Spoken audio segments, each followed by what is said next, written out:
All right, let's dive right in. Today we are tackling one of the heaviest philosophical questions in all of comics, and we're going to do it through the lens of Grant Morrison's fantastic series, Superman and the Authority.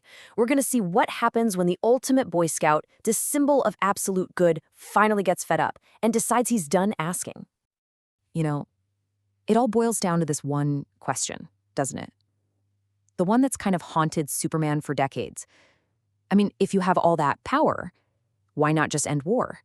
Cure every disease, fix poverty? Why not just solve the world with a snap of your fingers? And that's exactly what makes this story so compelling and, frankly, a little terrifying. This isn't your typical save the day from an alien invasion storyline. No, this is a deep, hard look at what happens when a moral ideal decides to become a moral authority.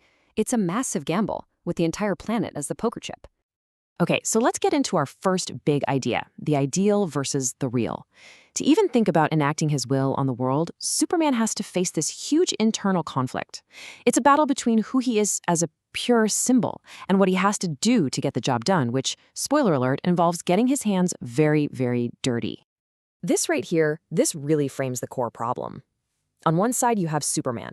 His morality is presented as a constant and absolute, kind of like gravity on Earth. It's just there. But then on the other side, you've got the Authority. And these guys, they run on pure pragmatism. For them, morality is totally relative. It's a tool. The ends absolutely justify the means, even if those means are incredibly violent.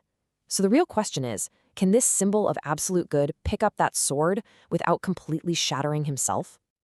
And this is where the philosophy just gets so juicy.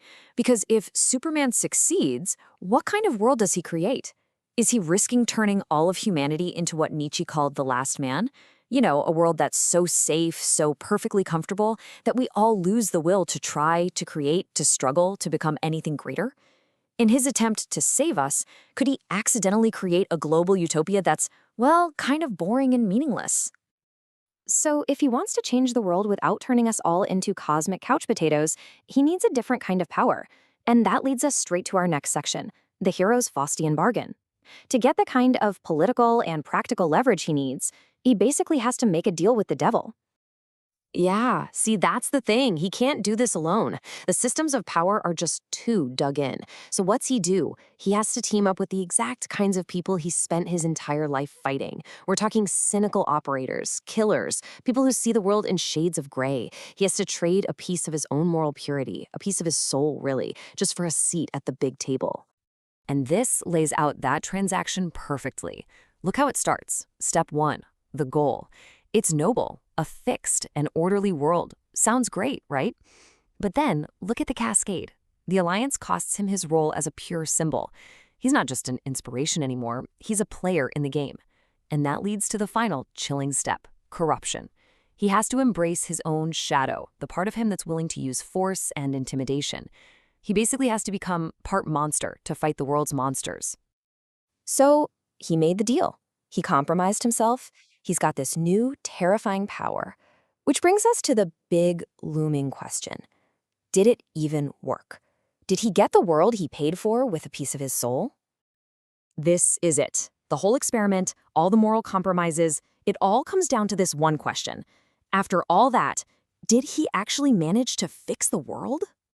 And the answer from the story is a huge, resounding no. He didn't fix the world's problems at all. He just replaced the old, messy system of control with his own. He basically just institutionalized the problem. It's that timeless warning about power, right? If you overthrow a system using its own brutal methods, you usually just end up becoming the new boss of the same old machine. The God problem wasn't solved, it just got a new CEO. And that really gets to the core message of the whole thing. The story is arguing that real moral authority can never, ever be enforced from the top down. True strength, the ultimate power of a god, isn't about bending reality to your will. It's about restraint. It's found in the wisdom of knowing what you could do and then choosing not to. It's about trusting humanity to figure it out, even with all our flaws. So this is where the whole thought experiment turns away from a guy in a cape and points right back at us. It brings us to the creator's choice. Because this dilemma, it isn't just for superheroes. It's a question for anyone who tries to build something, to lead something, or to change the world around them. Because what the story ultimately suggests is that for any of us, Whether you're an artist, a leader, a parent, the hardest fight isn't figuring out the solution to some big, complicated problem.